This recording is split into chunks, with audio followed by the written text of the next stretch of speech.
Rubén López Sánchez, responsable de agilidad en Securitas Direct en el sur de Europa. ¿Y algo más? Y en Latinoamérica. Ole, sí señor. Bueno, Securitas Direct, como nos conocen comercialmente en España, pertenecemos a un grupo Verisur, ¿vale? Estamos presentes en 17 países y protegemos a más de 4,5 millones de hogares y de pequeños negocios. Pero es verdad que nosotros nos centramos en lo que es la parte de tecnología en el sur de Europa y Latinoamérica. Qué bueno, total nada, vamos. Bueno, un reto. Un reto que tienes por delante, Sí. Bueno, Rubén, ya hemos hablado antes en la previa, que a mí me hace especial ilusión tenerte aquí, porque tú y yo nos conocimos hace mucho tiempo. Sí. Nos conocimos, si no me equivoco, en el año 2013, que fue cuando yo llegué a ING, donde tú trabajabas como Project Manager. Sí. Y yo llegué para apoyar al equipo de Agile Coaches que había allí, con Ángel Díaz Maroto, con José Manuel Beas, y me encontré con una ING que estaba dando, digamos, sus primeros pasos formales ya en términos de agilidad. Y ahí estaba Rubén en un área que yo recuerdo especialmente de forma muy agradable a Rubén, porque tú tienes un carisma y una personalidad súper agradable. Te quería preguntar, ¿cómo fue para ti? ¿Cómo era esa época? ¿Cómo recuerdas ese momento de disrupción de la agilidad? Estabas en el área de MCA. ¿Cómo viviste tú como Project Manager todo ese momento? Bueno, es verdad que era Project Manager, pero en ese momento eras Project Manager y hombre orquesta, porque al final venimos de un mundo de desarrollo de software y tocaba apoyar y gestionar ese tipo de proyectos, pero si te tenías que bajar al barro y desarrollar, pues bajabas.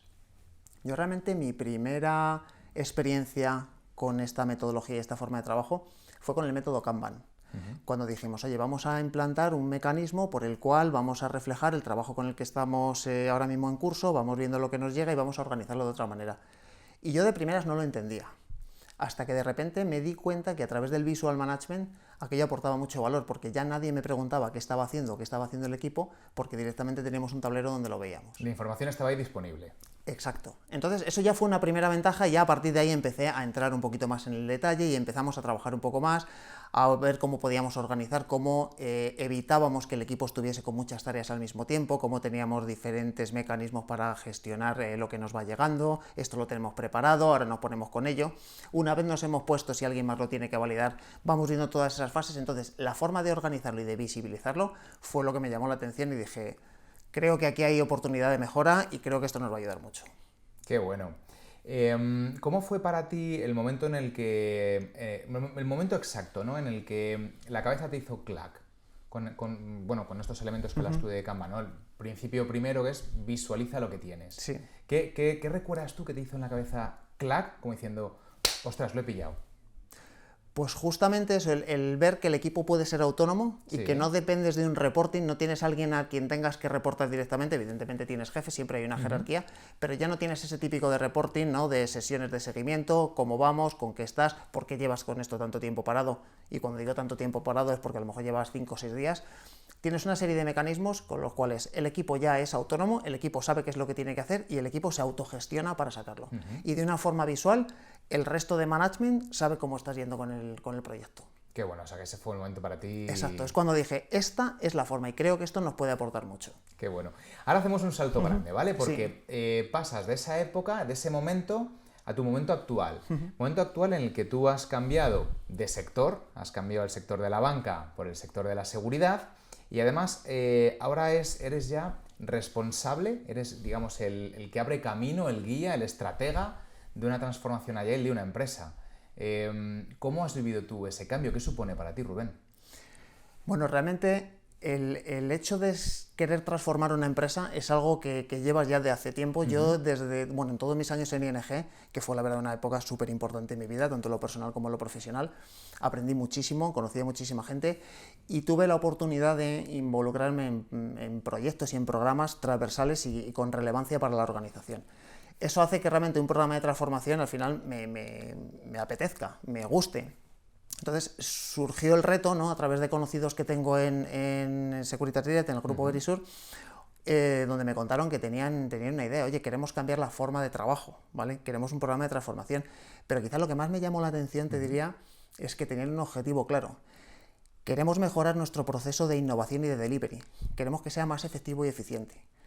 no queremos ser Agile, no es nuestro objetivo ser Agile. Para mí eso fue muy importante, porque cuando tu objetivo es ser Agile, al final vas a aplicar 2, 3 métodos o frameworks. Haces check y listo. Exacto, no, es que aquí queremos un modelo de delivery y de innovación más efectivo y eficiente. ¿Sabemos que Agile nos va a ayudar? Claro que sí, pero ese no es el objetivo. Entonces fue lo que me llamó la atención.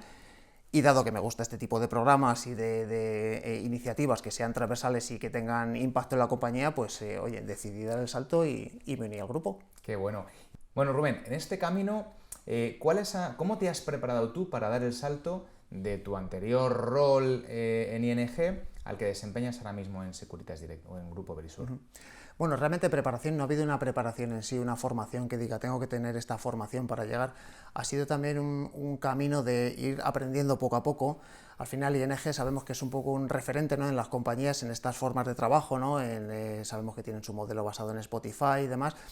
Ese trabajo, ese ir conociendo, ir trabajando poco a poco, leer mucho, a través de redes sociales, empezar a ver artículos y demás, eso es lo que me ha ido enseñando. Es verdad que cuando llegas a una compañía, pues al final la preparación es aterrizas y tienes que entender cuáles son los problemas que tiene esa compañía, tienes que entender la casuística, porque no te vale aplicar las mismas soluciones, pero realmente el aprendizaje ha sido ese, el ir poco a poco y el ir aprendiendo de la experiencia.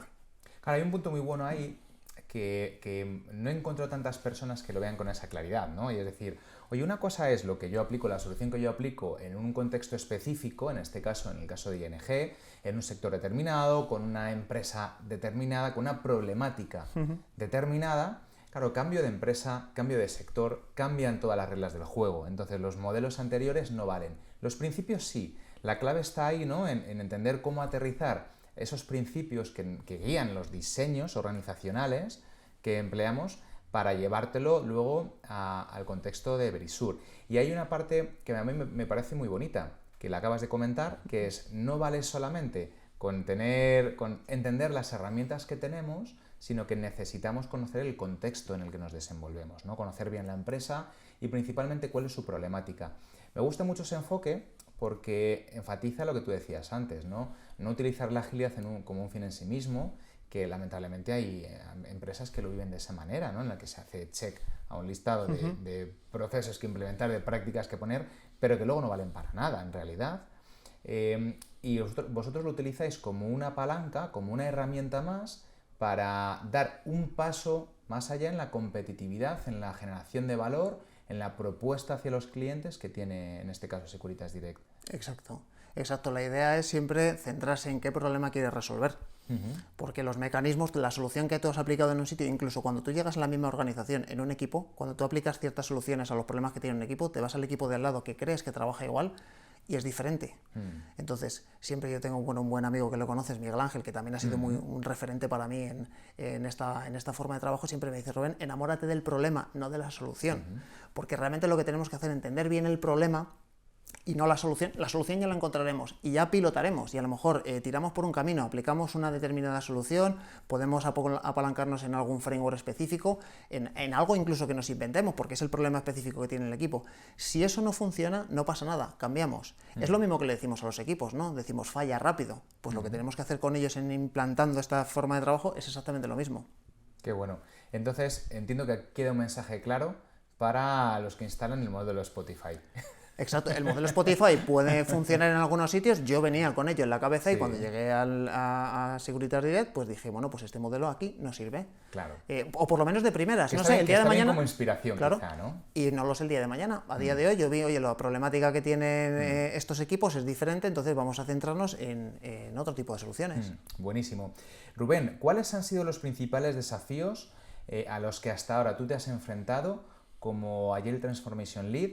¿Y cómo los has superado? Ponnos uno o dos ejemplos que para ti sean significativos. Mira, yo diría que el mayor desafío es la dependencia que puedan tener los equipos. O sea, porque al final lo que decimos, cuando tú quieres un modelo eficiente, ¿no?, de delivery, necesitas que los equipos sean autónomos. Cuando te enfrentas o estás trabajando con una startup, por ejemplo, pues es un equipo pequeñito, es muy autónomo. Al final son 5, 6, 7 personas que están trabajando y todos ellos al final se encargan de ese contacto con el cliente, entender las necesidades del negocio, hasta hacer los despliegues, todos los desarrollos. Cuando llegas a una compañía grande que tiene mucho legacy y que no se ha trabajado de esta manera, tú puedes trabajar con los equipos para que ellos al final sí vayan teniendo esas iteraciones, vayan trabajando, ¿no?, con esos frameworks que conocemos, pero realmente ellos necesitan unos de otros para poder entregar valor al cliente, finalmente. Entonces, gestionar esas dependencias es lo que es complicado. Hablamos de planificación continuada. Para un equipo pequeñito, pues es muy sencillo. Venga, yo me planifico mis 2 semanas siguientes o 4 o 6 semanas incluso. Pero cuando tienes equipos con muchas dependencias, esas planificaciones se hacen más complejas. Entonces yo diría que es quizá lo más complicado. ¿Qué teclas habéis encontrado que os ayuda a superar esa problemática? Pues buscar la autonomía. Al final dices, si tú tienes una dependencia con otro equipo, tenemos que ver cómo solventarla. Si es una dependencia funcional, tengo que buscar la forma de que este equipo pueda, primero con un acuerdo con el otro equipo, oye, ¿cómo va a ser nuestra relación, ¿no? Si somos responsables de una parte de la aplicación, o yo de una aplicación, tú de otra, o yo de un componente y tú de otra pieza o de otro API, nos ponemos en común cuál es la necesidad, ponemos en común cuál es el contrato que tenemos que cumplir y tratamos de que cada uno de los equipos sea autónomo. Pues oye, si tengo que hacer mis pruebas, pues trato de moquearlas o trato de generar mis simuladores. De alguna manera también trato de poder ser capaz de desplegar a producción y activar o desactivar esa funcionalidad. Qué bueno. De alguna manera tienes que intentar que el equipo sea lo más autónomo posible. Claro. Incluso si hablamos de que tengo dependencias con equipos cross, ¿no? Con un equipo de infraestructura de base de datos, también tratamos de que estos equipos generen plataforma, de manera que permitamos a los equipos de desarrollo ser lo más autónomos posible. Qué bueno. Fíjate, me acuerdo yo ahora mismo de cuando me he tenido que enfrentar también como consultora a casuísticas de estas. Y siempre he encontrado, para mí, dos claves que llegan al final, ¿no? Una primera, que para mí ha sido un quick win esencial, que es poner a equipos que tienen dependencias a planificar juntos a la vez, en simultáneo.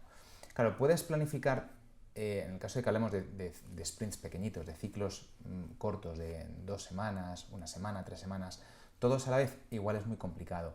Pero para eso, por ejemplo, nosotros en numerosos clientes nos hemos nutrido de hacer planificaciones a 2 o 3 meses vista, estructurando el delivery sprint a sprint, simplemente para tener una pequeña guía, una referencia, no un contrato cerrado, sino con máxima apertura que eso cambie, pero organizando pues, una sesión grande de planificación en el que, por ejemplo, pues, hemos también utilizado principios de agilidad, como es el hacerlo iterativo e incremental, ¿no? Tener una primera iteración en el que todos los equipos tienen un primer draft, un primer borrador de toda su planificación, y luego utilizan las iteraciones precisamente para pasarse dependencias e incorporarlas dentro del plan general, de forma que cuando acabas, pues ya tienes un plan bastante cohesionado. Y eso, por ejemplo, nos ha ayudado mucho.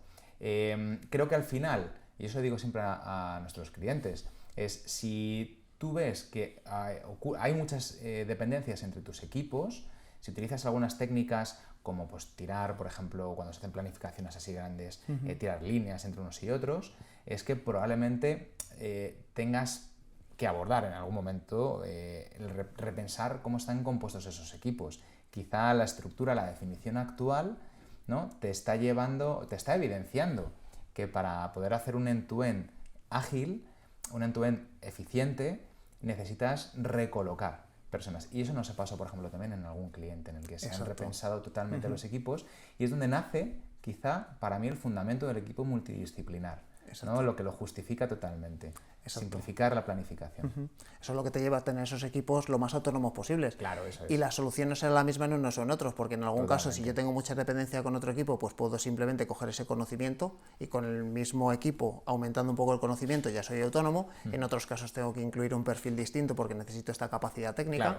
Aunque sea temporalmente, ¿no? Sí.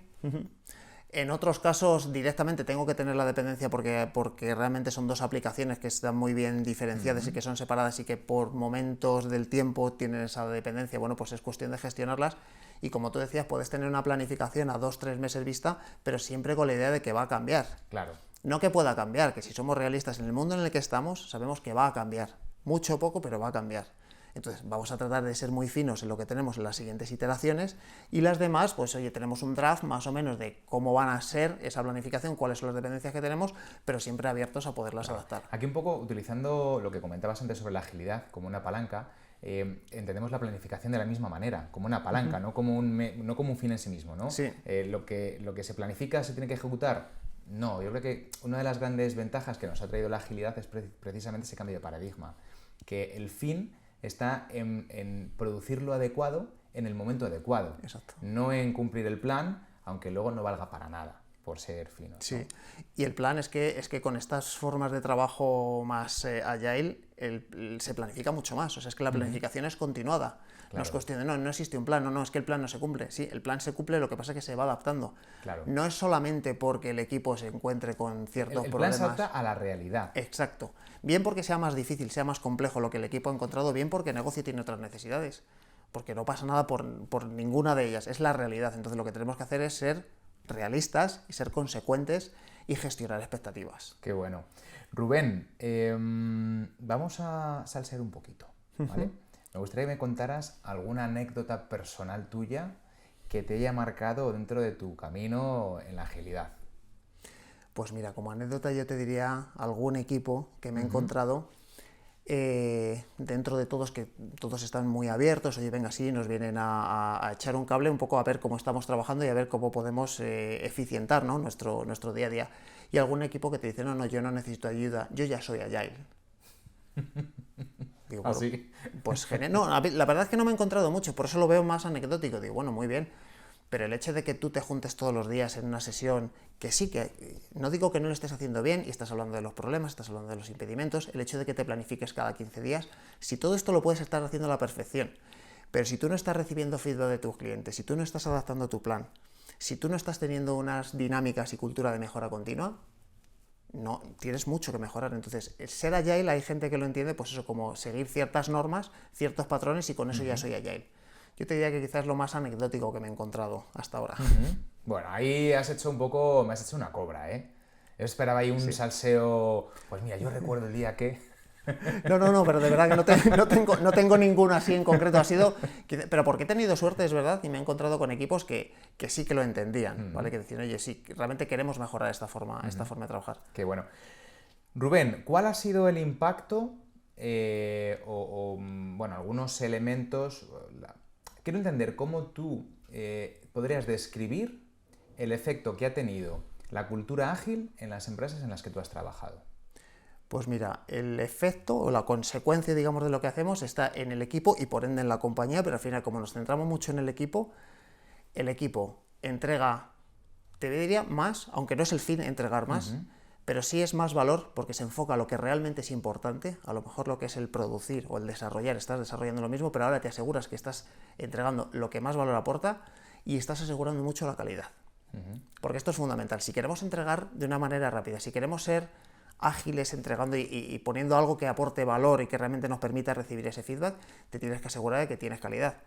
Si vamos a un modelo, ¿no?, de integración continua, de despliegue continuo, o automatizas y potencias mucho la calidad o no lo vas a conseguir. Entonces al final consigues que los equipos vayan entregando más, entreguen con mucha más calidad y eso, claro, a la compañía pues le permite asegurarse que va en la buena dirección, te permite recibir ese feedback mucho antes y te permite gestionar expectativas, porque al final el conseguir que los equipos tengan mucho contacto y mucha conversación con negocio implica que entienden realmente qué es lo más importante, priorizan lo más importante y que realmente si con algo no voy a llegar más tarde o me estoy encontrando con un determinado problema, te lo cuento antes. Entonces al final la gestión de expectativas es mucho mejor.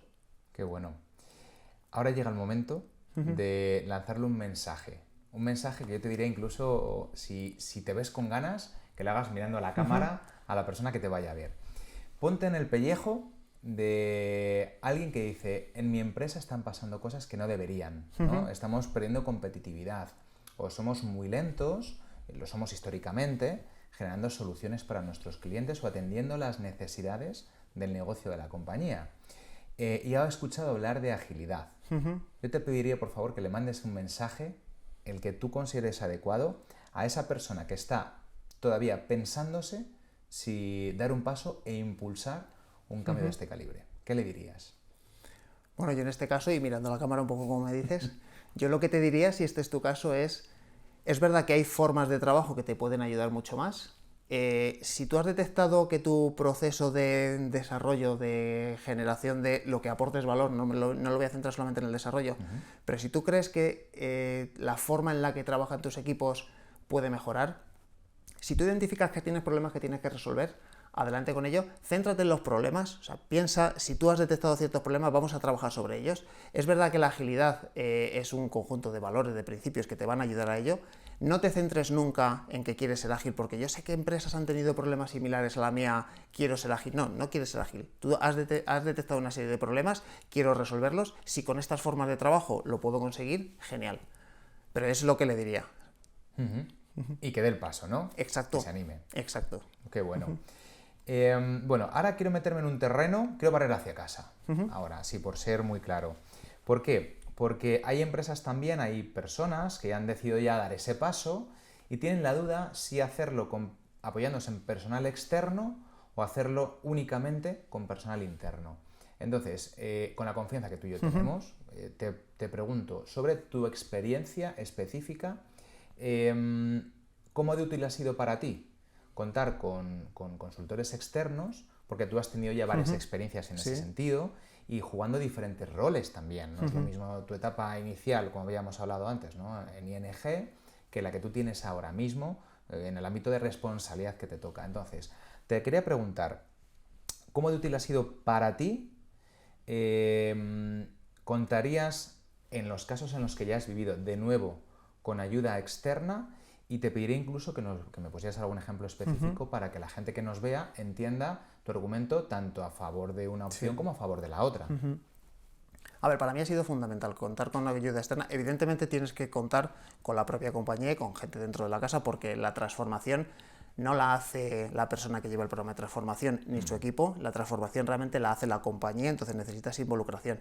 Pero claro, el cómo guiar, el cómo identificar esos problemas, el cómo aplicar mejoras, el contar con expertos que hayan tenido muchas experiencias, sobre todo eso es lo que te ayuda, el haber tenido muchas experiencias en diferentes empresas ayuda muchísimo. Porque a lo mejor sí, yo tengo una experiencia, como contábamos en ING, he estado muchos años, tengo ciertos patrones que seguir, pero no he estado en muchas compañías como puede haber estado a lo mejor un consultor externo que me esté apoyando, o incluso entre ellos, como tienen muchos contactos, te pueden traer mucha más casuística. Ejemplos concretos. Pues mira, uno de los retos, por ejemplo, que también tenemos nosotros en la compañía y que para mí ha sido nuevo, yo siempre había trabajado en un entorno de desarrollo de software y nosotros también en esta compañía generamos hardware, ¿vale? Entonces no es lo mismo aplicar agilidad en el mundo hardware que en el mundo software. Claro, no es fácil tampoco encontrar expertos.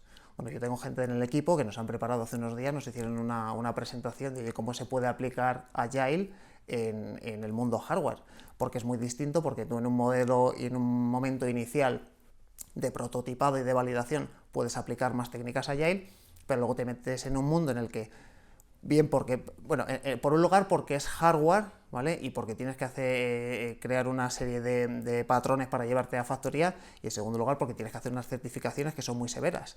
Entonces hay un momento en el que puedes hacer más Agile y otro en el que ya te va a costar más hacer cualquier otro cambio. Eso no es trivial porque no lo conocemos tanto. Entonces estos expertos, como han tenido diferentes experiencias en otros clientes, pues me han ayudado mucho y nos están ayudando ahora mismo en dar esos siguientes pasos. Qué bueno. Bueno, Rubén, nos vamos acercando ya al final de la entrevista. Me quedan solamente otras 18 preguntas que hacerte. Ah, bueno, así ya es poquito. ¿Sabes lo que pasa? Gestión de expectativas, eso me gusta. Bueno, no son tantas, pero es que tengo muchas cosas en las que yo creo que puedes dar mucha luz a toda la gente que está en una situación parecida a la tuya o que está ahora en una situación por la que tú ya has pasado. Así que voy a exprimirte todo lo que tú me dejes. ¿Vamos a por ello? Vamos allá. Muy bien. Tú ahora mismo eres responsable también de un equipo de transformación, digamos, ¿no? De las personas que están guiando, apoyando a la compañía en todo este proceso de evolución. ¿Cuáles son para ti las claves de crear ese equipo, las claves de crear un equipo que funcione bien y que genere tracción de cambio en una compañía? Bueno, lo primero es la cohesión de ese equipo. O sea, tiene que ser un equipo muy cohesionado porque... Como una roca, ¿no? Sí, pero es que no trabajan como un equipo porque al final, y esto lo hablo yo mucho con ellos, nosotros sí tenemos nuestras propias sincronizaciones, nuestros propios mecanismos de cohesión, pero no trabajamos igual que otros equipos que tienen un fin único porque ellos dicen, oye, tenemos que entregar este desarrollo en esta aplicación, en esta parte del proceso. Nosotros estamos trabajando con diferentes equipos. Entonces es verdad que cada uno de ellos conoce la casuística de cada uno de estos equipos y tiene sus propios entregables. Les estás ayudando a conseguir diferentes retos a cada uno de ellos. Unos se pueden parecer más y otros menos. Entonces, la cohesión, el tener mecanismos de, oye, nos juntamos, entendemos hacia dónde vamos, entendemos la dirección. Si tengo un problema en uno de los determinados equipos, levanto la mano, me alineo con todos mis compañeros y aseguramos que ese way of working, que es como llamamos nosotros a nuestro programa, que ese way of working es común y es homogéneo en toda la compañía. Qué bueno. Claro, porque fíjate, ahí bueno, me imagino que te pasará algo parecido a lo que nos pasa a nosotros. Nosotros al final, los consultores de Enciende la Luz, cada uno tiene su propia personalidad, su estilo, pero nosotros, por ejemplo, nos alejamos, por no decirte que huimos, de la propuesta de trabajo que tienen otras empresas, de, bueno, yo suelto a este consultor aquí y que haga él su magia, ¿no? Sino que buscamos que se vea el espíritu, que se respire el espíritu de Enciende la Luz, que cuando vaya un consultor se note que llega un estilo pues, bastante similar, donde además tengas dos consultores que no te den mensajes contrapuestos, que eso te pasará también a ti con tu equipo dentro de la empresa, ¿no? Porque creo que una de las peores cosas que puede pasar es que haya contradicciones. Y yo siempre le digo a los chicos una cosa, y es, nosotros de puertas hacia afuera, hacia nuestros clientes, tenemos que ser una roca sólida, pero por dentro podemos ser magma. Magma que tenga temperatura, que lo viva, podemos discrepar, de hecho nos enriquece mucho discrepar, porque discrepar a veces lo que nos pone encima de la mesa son diferentes ópticas, diferentes maneras de mirar al problema, al mismo problema, y eso evidentemente enriquece toda la fórmula. No significa cercenar, sino incluir otras visiones. Pero necesitamos cocinarlo primero internamente, ¿no? Para que luego cuando vayamos al lugar al que vayamos con fuerza. Y yo entiendo que lo que te pasa a ti, o lo que os pasa a vosotros, es eso mismo, ¿no? Sí, exacto. O sea, nosotros en algún caso, alguno de los miembros del equipo está en algún determinado foro y surge algún comentario, oye, me ha preocupado que ha habido un product owner que ha comentado esto, que tienen este determinado problema que nosotros no conocíamos y están diciendo que lo van a solucionar pues, de esta determinada manera, que van a cambiar algo en la siguiente planificación. Oye, esto es algo que deberíamos alinear, sobre todo para asegurar si queremos que los equipos trabajen así o no. Entonces, lo levanta, tenemos nuestros mecanismos, nuestros canales de Teams para hablar. Oye, la siguiente sesión que tengamos de sincronización, que es diaria, o montamos una específica, hablamos del tema y nos alineamos. Como WOW, que nos llamamos el Way of Working, ¿cómo queremos trabajar? ¿Cuál es la decisión que tomamos? Entonces nos alineamos y lanzamos el mensaje todos juntos. Incluso en una sesión en la que podemos estar varios de nosotros, si alguien dice algo que, oye, no terminamos de estar del todo de acuerdo porque es algo nuevo que surge, también levantamos la mano entre nosotros primero y decimos, oye, vamos a alinearnos. No podemos dar mensajes contradictorios a los equipos, porque si no esto les va a perder. Se pierde credibilidad al final. Claro, y es que es el equipo que les va a ayudar a ellos a entender su forma de trabajo. Estamos cambiando esa forma de trabajo. Si tú no estás alineado y no estás entendiendo realmente qué quieres conseguir, pues es difícil. También eso nos ayuda mucho a empatizar, ¿vale? Cuando a lo mejor piensas en una determinada solución y te encuentras en algún foro que hay algo o hay alguien que está diciendo lo voy a hacer de otra determinada manera, vamos a entender el porqué. Claro. Vamos a entender qué es lo que le motiva a hacer. A ver qué hay detrás exacto, de eso. Vamos a entender el problema. Claro. Y entonces entendiéndolo, pues ya decidimos, oye, a lo mejor no hemos entendido o no hemos tenido en cuenta esta casuística. A lo mejor no hemos tenido en cuenta esta casuística, bueno, pues entonces la abordamos y ya tomamos la decisión definitiva. Qué bueno. Muy bien, Rubén. En tu opinión o en tu experiencia, ¿cuáles son las habilidades que consideras imprescindibles en el líder de una transformación agile? Es decir, en aquella persona que va a coger la bandera, me da igual de una transformación en general, ¿vale? Nuestro topic es la agilidad. ¿Qué habilidades necesita? ¿Cuáles reconoces en ti mismo y qué has hecho tú para desarrollarlas? Bueno, habilidades yo creo que tienes que tener una visión holística de la empresa o del área donde vas a trabajar, sea en transformación, sea en el área que sea, pero sí, como tú dices, ¿no? Si nos centramos en agilidad o en transformación, tienes que tener una visión holística para entender cómo funciona o cómo debe funcionar ese área y cuáles son, vuelvo otra vez a los problemas que tienen. Porque realmente así podrás entender hacia dónde tiene que ir, cuál es la dirección que tiene que llevar ese área sobre el que te vas a trabajar y cómo poderles ayudar. Y luego ya ir, en este caso, ¿no? Si nos centramos un poco más en la agilidad, ir al equipo. O sea, pone el foco en el equipo, todo lo que quieras solventar o la forma de trabajo que quieras implementar, céntrala en el equipo. Es lo que diría principalmente. O sea, ya hablamos, por ejemplo, de habilidad negociadora, habilidad de comunicación, de realizar una delegación efectiva, que no es nada sencillo, no es trivial. Delegar no es entruchar, no es decir, toma, a partir de ahora te encargas tú de esto. Y si no, el resultado no es el que me gusta, te meto una colleja. no es eso. Claro, exactamente. Ser claro, contar también las ideas claras, ¿vale? Porque al final también tienes que convencer, ¿no? Un poco a los equipos, a los managers de alguna manera, ¿no? Porque, como digo, la transformación no la hace el equipo de transformación, realmente la transformación la hace el propio área sobre el que estás trabajando. Esa convicción, ese poner claras cuáles son las ideas, ¿no? hacia las que debemos ir. El convencer para que, oye, si realmente queremos transformar, tenemos que ser nosotros juntos, no es cuestión de que tú me digas, oye, Rubén, me gustaría que me eches una mano con mis equipos, vale, te echo una mano, pero lo hacemos juntos. Entonces, esa involucración, esa capacidad de convicción, de poner las ideas claras y de hablar y de comunicarse, yo creo que es fundamental. Y la empatía. La empatía, justo te iba a decir, digo, la empatía. Pero tienes que empatizar desde el punto de vista personal para entender y para poder dialogar y empatizar también con el problema que tiene el día a día.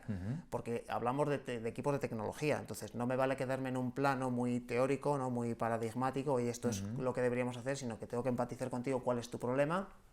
Te has levantado a las 5 de la mañana porque tenías una incidencia, has hecho el pase a producción, sí ha ido bien, pero es que estabais 4 del equipo levantados a las 3 de la mañana haciéndolo. Esa empatía de entender realmente qué te está sucediendo también es fundamental. Y trabajar desde ahí, no desde exacto. La solución que traigo, vamos a ver cómo la Exactamente. Entonces vamos a ver, porque tú puedes llegar y decir, encuentras un equipo, vale, según los conoces, dices, bueno, este equipo necesita gestionar mucho mejor cómo le viene la demanda, ¿vale? ¿Qué es lo que les duele? Es que a lo mejor lo que les duele es que todas las semanas se están levantando 3 días a las 3 de la mañana para resolver incidencias. Si eso les duele más, centrémonos primero en eso. Porque eso también va a ayudar al equipo a entender, oye, pues es verdad que hay formas de trabajar diferentes que nos pueden ayudar. Eso ya te da credibilidad y entonces ya te ayuda a que digan, y que resuelve nuestros problemas reales. Exacto. Qué bueno. Y no han venido con una metodología, ¿vale? A aplicar, decir, no, este es el patrón, este es el PDF, ¿no? La teoría que me tengo que aprender y que tengo que poner en marcha. Este es mi libro y ¡paz! Te digo en la cabeza. Yo vengo aquí, ¿cuál es tu problema? Mi problema principal es este, vamos a solucionarlo. Buenísimo. Rubén, hay gente que lleva ya tiempo hablando de la post-agilidad. Hay empresas aquí en España que han decidido abandonar la agilidad. De momento yo conozco muy pocas, bueno, conozco una en concreto. Sí. Quería preguntarte, en tu opinión, ¿cuál es el futuro de Agile en España o en general y cómo crees que seguirá evolucionando en el ámbito empresarial? Pues yo creo que llegará, bueno, ya no sé si es una creencia o un deseo, sinceramente, que dejaremos de hablar de Agile o de transformaciones porque ya esté embebido en el día a día. Porque ya realmente que los equipos quieran mejorar y que tengan esa cultura de mejora continua y de querer cambiar su forma de trabajo, yo creo que ya estará embebido. En empresas nuevas, como hablábamos antes, en una startup, en una empresa pequeñita, ya por naturaleza nace con este mindset. En las empresas grandes, que es donde estamos trabajando más, donde realmente más puede costar, creo que llegará un momento en el que no se hable de transformación, no se hable de Agile como tal, sino que sea el día a día. Ya digo, es lo que me gustaría, ya no sé si es una creencia o un deseo más bien, pero yo es un poco como lo veo. Estoy de acuerdo contigo. Fíjate, me estaba acordando ahora que hablabas de un poco vivir la agilidad como algo natural, algo normal, de forma que no se hable ya tanto de agilidad, ¿no? Me acuerdo de un caso en ING. No me acuerdo del nombre de la persona, pero si me acordara tampoco lo diría, por una cuestión de privacidad, pero que me decía, a mí esto de automatizar las pruebas me parece una estupidez, yo lo hago todo más rápido a mano. Y me quedé un poco helado y digo, ostras, ¿cuánto trabajo nos queda todavía para eliminar, digamos, quitar, yo creo que una incongruencia del discurso y del debate de esa manera, ¿no? Y lo veo con perspectiva, esto te hablo de hace 10 años ya, y efectivamente cómo ha cambiado el paradigma para nosotros, donde ya son casos residuales, por ejemplo, en los que no se habla de automatización. No solamente en el ámbito de la tecnología, hablamos de la automatización de cualquier tipo de proceso empresarial y, por supuesto, este era un caso de desarrollo de software en el mundo del desarrollo de software. Yo creo que las cosas de las que debatimos en el mundo del desarrollo de software, en el mundo de la empresa, las preocupaciones que se llevan un poco al debate más público, es un ejemplo de cómo se va transformando y cómo se va naturalizando, ¿no? Eso es un ejemplo exacto de lo que tú estabas ahora mismo trasladando, Exacto. de la normalización. En el momento en que te dicen, no, es que yo soy más rápido haciendo las pruebas a mano, muy bien, es porque tú tienes en cuenta tu contexto actual de hago una serie de pruebas, pero en el momento en que piensas en que tienes que ser más rápido, si quieres ser rápido realmente tienes que asegurar esa calidad. Entonces, en el momento en que ves que no eres capaz de hacer tantas pruebas como deberías y que ves la automatización como una inversión, entonces es cuando ya te cambia el chip. Pero tienes que ir avanzando y llegar a ese punto. Claro, a veces hay que hacer un poquito de salto de fe. Exacto. Exacto. O leer más. O realmente decir, no, si queremos entregar más, en ese caso concreto que tú decías, bueno, muy bien, si eres capaz de hacerlo a mano, venga, pues entonces vamos a ir acortando los ciclos, vamos a hacer entregas más frecuentes y vas a decir, ya, pero es que yo no tengo tiempo para desarrollar porque tengo que probar mucho. Efectivamente, como tienes que probar mucho, entonces te das cuenta que necesitas invertir en automatizar para poder dedicar más tiempo al desarrollo. O sea, a veces tienes que forzarlo de la otra manera. Buen punto. Fíjate, hilando con esto, te quería preguntar, ¿qué importancia tiene para ti la formación y el aprendizaje continuo para estar un poco al día? Porque claro, cambia el mercado, están cambiando las empresas, pero nosotros tenemos que ir acompasados también para seguir siendo profesionalmente competitivos.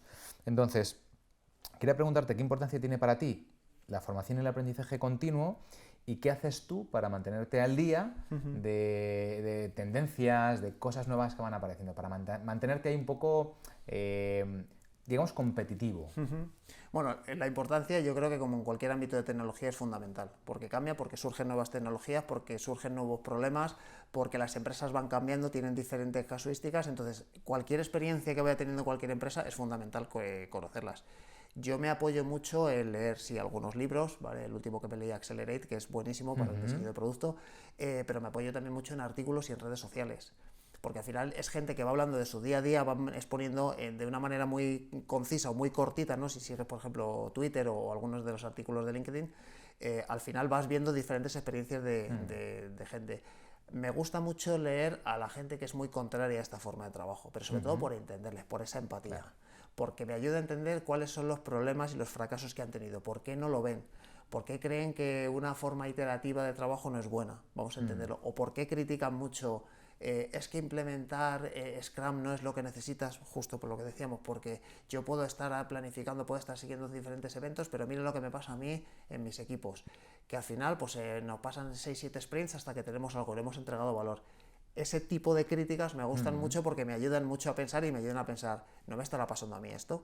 Qué bueno. Porque realmente dices, ojo, porque si me está pasando y yo lo detecto y hago esa introspección, pues digo, algo tengo que cambiar. Qué bueno. Y por supuesto recomendamos el canal de Enciende la Luz en YouTube. Por supuesto. Muy bien, Rubén. Vamos a ir cerrando y quería preguntarte ya a nivel personal tuyo, es ¿cómo te ves a ti en el futuro? ¿Cuáles son las metas y las aspiraciones y los sueños que tú tienes a día de hoy dentro de tu rol actual? Bueno, yo dentro de mi rol, más que dentro de mi rol actual, yo te diría, al final yo me considero una persona que me gustan los programas, las iniciativas, los proyectos de transformación, de impacto, digamos, en las diferentes áreas. Yo el día de mañana no me importaría no estar en un área que sea el de transformación específico de la compañía, porque allá donde esté, ¿vale? En cualquier otra iniciativa, ese espíritu de transformación lo vas a tener y lo vas a aplicar. Y es algo bueno que, por ejemplo, yo ya estoy detectando mucho en la empresa, hay muchos managers y directores que ya tienen ese mindset, ya no hace falta que esté Rubén y que esté su equipo directamente con ellos, porque ellos ya están transformando y están en su día a día y siguen cambiando.